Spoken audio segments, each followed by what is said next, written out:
मैं बात कर रहा था क्रोमोसोम की और क्रोमेटिन नेटवर्क की।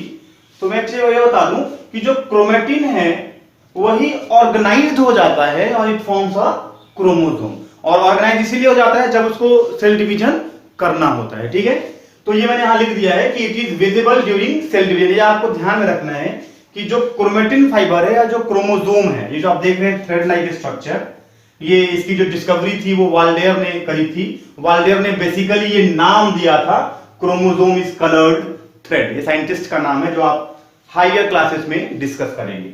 तो मैं ये बात कर रहा था इसकी कि जब भी सेल को ग्रोथ करना होता है, सेल को डिवाइड करना होता है, तभी ये आपको विजिबल मिलेगा। ठीक है, अब बात करते हैं हम इसके फ्लूइड की, जो हमारा इसके अंदर है। तो इस क्रोमोसोम में क्या होता है, न्यूक्लिक एसिड भी होता है, न्यूक्लिक एसिड। ठीक है, एसिड वैसे आपको समझ में आ ही गया होगा कि इट इज एसिडिक, और एसिडिक होने का कारण है फॉस्फोरिक एसिड, जो आप फर्दर आगे की क्लासेस में, एडवांस क्लासेस में पढ़ेंगे। और ये होते हैं दो तरह के, जो न्यूक्लिक एसिड है वो कितने तरह के हैं, दो तरह के, डीएनए आरएनए।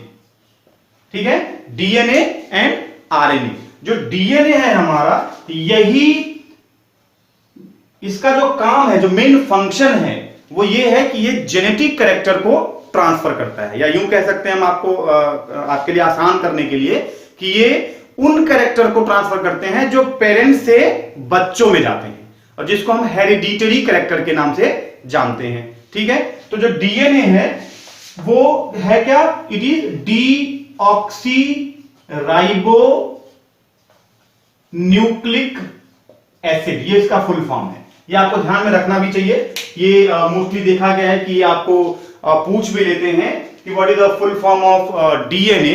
तो आपको ये ध्यान में रखना है कि जो डीएनए है वो क्या है, डीऑक्सी राइबो न्यूक्लिक एसिड। ठीक है, इसके बाद हम बात करते हैं आरएनए की। ये जो दोनों न्यूक्लिक एसिड है, दोनों के अलग अलग फंक्शन है। ये मैंने आपको बता दिया कि जो डीएनए और आरएनए की बात हम कर रहे हैं, उसमें जो डीएनए है it acts as a genetic material, और इस डीएनए में ही एक कंपोनेंट है विच इज कॉल्ड जीन। क्या कंपोनेंट है, जीन। Gene,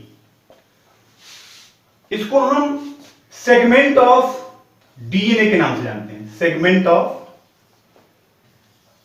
DNA. अब आपके दिमाग में एक सवाल आ रहा होगा कि सर ये है क्या, what is the segment of DNA. तो आप इसको इस तरह से समझ सकते हैं कि डीएनए जो है वो जीन से ही बना है, and that particular gene is responsible for transfer of genetic character, जो पेरेंट से ऑफ स्प्रिंग में, या हम कहते हैं पेरेंट से नेक्स्ट जनरेशन में ट्रांसफर होता है। मतलब ये एक स्मॉलेस्ट यूनिट है। जैसे आप लोगों ने पढ़ा सेल के बारे में कि जो सेल है वो स्मॉलेस्ट यूनिट है टिश्यू का, मतलब सेल से ही टिश्यू बनी। उसी तरह आप ये समझ सकते हैं कि जो जीन है वही डीएनए भी बना रहा है। वो एक स्मॉलेस्ट सेगमेंट है जो जेनेटिक कैरेक्टर को कंट्रोल करता है। किसको, जेनेटिक कैरेक्टर। ये आप पढ़ेंगे आगे की क्लासेस में इसके बारे में, या इसी को हम ट्रेट के नाम से जानते हैं।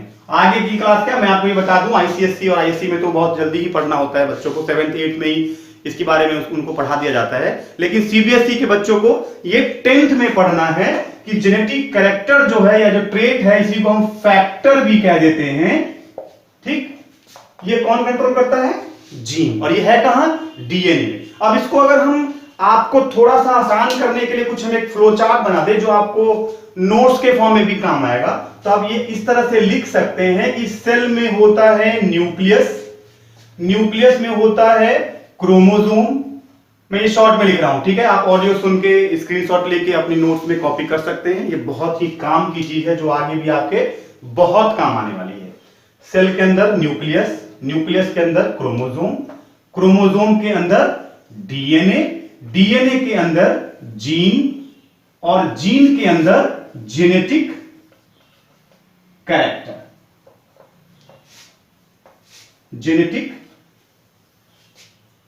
कैरेक्टर, CHARACTER, जेनेटिक कैरेक्टर या जेनेटिक ट्रेट। तो आप देख सकते हैं कैसे ये हायरार्की फॉर्म हो रहा है, एक फ्लो चार्ट बन रहा है कि यही वो जीन है जो डीएनए में है, और यही वो पार्ट है आपके सेल का, आपके न्यूक्लियस का, जो सबसे इंपॉर्टेंट माना जाता है किसी भी जनरेशन में, पेरेंट से नेक्स्ट जनरेशन में प्रॉपर्टीज को, कैरेक्टर को, जेनेटिक इंफॉर्मेशन को ट्रांसफर करने में।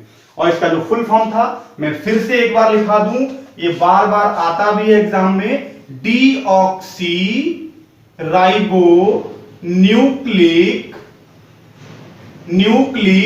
एसिड। ठीक है, तो और एक चीज और ध्यान में आपको रखना है, जब हम आरएनए की अगर हम बात करें तो कुछ ऐसे भी ऑर्गेनिजम्स हैं जैसे वायरसेस वगैरह हैं, एड्स का वायरस है, बैक्टीरियोफेजेस वगैरह हैं कुछ, जिसमें जो आरएनए है वो जेनेटिक मटेरियल का काम करता है। और यही कारण है, या पढ़ेंगे भी आगे की क्लासेस में भी, कि यही कारण है कि आरएनए जो वायरल बीमारियां होती हैं, ये जो वायरल डिजीजेस होती हैं, वो ज्यादा डेंजरस होती हैं, just because of this property, because they have RNA which acts as a genetic material. ठीक है, तो ये आपको ध्यान में रखना है।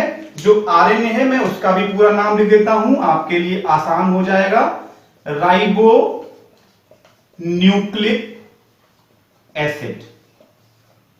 चूंकि ये न्यूक्लियस में है इसीलिए वर्ड न्यूक्लिक आ गया। एसिडिक करेक्टर है, आप यहां पूछ सकते हैं सर ये क्यों होता है, तो डीएनए आरएनए में कंपाउंड है H3PO4, जिसको हम फॉस्फोरिक एसिड कहते हैं। इसी फॉस्फोरिक एसिड के कारण जो हमारा न्यूक्लिक एसिड है, डीएनए हो या वो आरएनए हो, वो एसिडिक प्रॉपर्टी का होता है। तो आपको उम्मीद करते हैं ये चीजें बिल्कुल समझ में आ रही होंगी, क्लियर हो रही होंगी। फिर बात आती है सर एक और चीज आपने इसमें लिखवाया है, न्यूक्लियोलस। ये डायग्राम मैंने इसलिए अभी तक मिटाया नहीं था ताकि मैं आपको फिर से एक बार दिखा सकूं। तो न्यूक्लियस का काम क्या है, तो इसका काम है आरएनए को हेल्प करना। ये आरएनए से एक्चुअली अटैच्ड होता है। ठीक है, तो ये प्रोटीन सिंथेसिस में भी हेल्प करता है। आप इसको कह सकते हैं सेल डिवीजन में भी किसी ना किसी तरह से इसका एक बहुत ही इंपॉर्टेंट रोल है, जो अभी आपको इस क्लास में नहीं पढ़ने की जरूरत है। हम अभी नेक्स्ट वीडियोज में उसके बारे में अच्छे ढंग से हम दोबारा एक वीडियो बना के पोस्ट करेंगे। आप इसी चैप्टर से रिलेटेड चीजों को पढ़ने के लिए ऊपर आप देखेंगे एक आई बटन आपको दिख रहा होगा, उस पर अगर आप क्लिक करेंगे तो you will get the related video from this topic, this chapter which is the cell fundamental unit of life. हम उम्मीद करते हैं आपको ये वीडियो बिल्कुल समझ में आ रहा होगा। तो इस मेरे चैनल को सब्सक्राइब करना बिल्कुल ना भूलें, अपने दोस्तों के बीच इसे शेयर भी करें ताकि इससे और भी सभी बच्चों को फायदा मिल सके। Thank you.